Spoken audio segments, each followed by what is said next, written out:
Operation Sindoor അതീവ ജാഗ്രതയിൽ രാജ്യം. ഉത്തർപ്രദേശിൽ റെഡ് അലർട്ട് പ്രഖ്യാപിച്ചു. അതിർത്തിയിൽ വൻ നിയന്ത്രണങ്ങളാണ് ഏർപ്പെടുത്തിയിരിക്കുന്നത്. UP DGP അദ്ദേഹത്തിന്റെ എക്സ് അക്കൗണ്ടിൽ കൂടെ എല്ലാ UP പോലീസ് സംവിധാനങ്ങളും പ്രതിരോധ യൂണിറ്റുകളുമായി ഏകോപിപ്പിക്കുവാനും സുപ്രധാന സ്ഥാപനങ്ങളുടെ സുരക്ഷ ശക്തിപ്പെടുത്തുവാനും നിർദ്ദേശം നൽകിയിരിക്കുകയാണ് ചെയ്തിരിക്കുന്നത്. പാകിസ്ഥാന്റെ നെഞ്ചിൽ ആണിയടിച്ചാണ് ഇപ്പോൾ ഇന്ത്യ 15ാം ദിവസം മറുപടി നൽകിയിരിക്കുന്നത്. 26 നിരപരാധികളുടെ ജീവനാണ് പാക് ഭീകരന്മാർ എടുത്തതും. അതിന് മറുപടിയായി പ്രത്യാക്രമണത്തിൽ ഏകദേശം 70 ഭീകരന്മാരെയാണ് ഇന്ത്യ ഒറ്റയടിക്ക് തീർത്തതും. പാകിസ്ഥാനിലും പാക് അധീന കാശ്മീരിലുമായി 9 ഇടങ്ങളിലെ ഭീകര കേന്ദ്രങ്ങളിൽ ഇന്ത്യൻ സൈന്യം പുലർച്ചെ ശക്തമായ മിസൈൽ ആക്രമണമാണ് നടത്തിയതും. നിരവധി ഭീകരരാണ് കൊല്ലപ്പെട്ടതും. ഭീകര പരിശീലന കേന്ദ്രങ്ങൾ ചാരമാവുകയാണ് ചെയ്തിരിക്കുന്നത്. ലഷ്കർ-ഇ-തോയ്ബ, ജെയ്ഷെ മുഹമ്മദ്, മുജാഹിദ്ദീൻ എന്നീ ഭീകര സംഘടനകളുടെ താവളങ്ങളാണ് തകർത്തിരിക്കുന്നതും. പുലർച്ചെ 1.44 കര, നാവിക, വ്യോമസേനകൾ സംയുക്തമായി കൊണ്ട് operation Sindoor surgical strike നടത്തിയിരിക്കുന്നതും.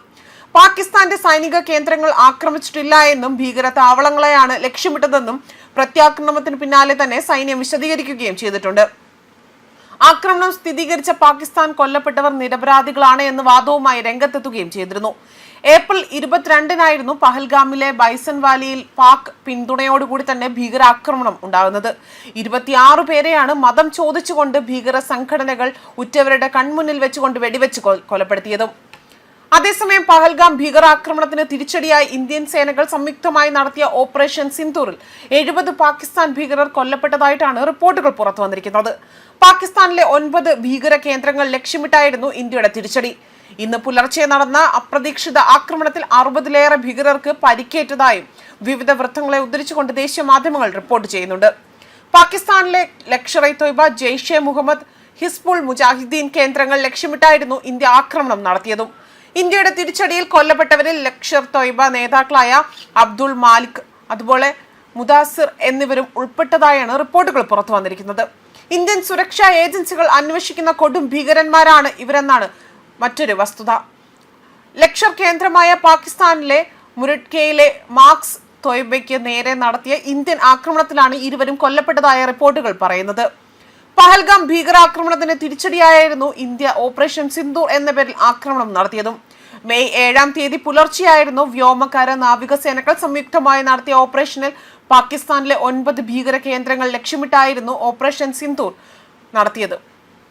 Pak ഭീകര സംഘടനയായ ജെയ്ഷെ മുഹമ്മദ്, ലഷ്കർ-ഇ-തോയ്ബ, ഹിസ്ബുൾ മുജാഹിദ്ദീൻ തുടങ്ങിയവരുടെ പ്രധാന താവളങ്ങൾ എല്ലാം തന്നെ ഇന്ത്യൻ ആക്രമണത്തിൽ തകർന്നതായിട്ടാണ് റിപ്പോർട്ടുകൾ.